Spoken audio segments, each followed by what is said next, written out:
Ямар ч хүн ариун сүнсээр хичнээн их гэгэрүүлэгдлээч тийм маягаар ярьж чадахгүй. Чи тэр үгэнд хүч чадал эрх мэдлийг ялангуяа тэдгээр нь зүрх сэтгэлийн чинь гүнийг урд нь хизээч хуваалцаж байгаагүй зүйлийг чинь ил болгож байхад чи үүнийг үгүйсгэж ерөөсөө чадахгүй. Хэрв эдгээр үг Бурханаас ирээгүй бол тэр зүйлс яаж ил болох вүлээ? Бурханаас өөр хэн бидний зүрх сэтгэлийг мэдэх вэ? Бурханы үг маш олон зүйлийг ил болгосон.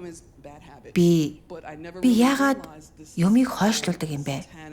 Эсвэл яагаад нүүр тулахыг хүсэхгүй зүйлээ хойш тавьж тэр дороо шийдвэрлэхийг хүсэхгүй юм бэ гэж гайхдаг. Урд нь би энийг зүгээр л жаахан муу зуршил гэж боддог байсан. Энэ нь бүгд сатаанлаг зан чанар. Сатааны арга мэхний нэг хэсэг гэдгийг би хизээч ухаараагүй. Яг тэр үед л би үнэхээр ойлгосон. Хөөх, надад ангижрах ёстой зүйл их юм байна даа гэв.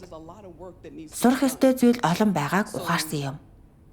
Бидэнд өөрсдийн үзэл төсөөлөл байдагч төгс хүчит Бурханы үгийн хоёрхан хэсгэл энэ бүхнийг тодорхой болгодог. Тэр бол гарцаагүй эргэн ирсэн эзэн Есүс. Түүний илэрхийлж буй зүйл бол үнэн. Тэр үннийг илэрхийлдэг, бидэнд үннийг өгөхөөр ирсэн.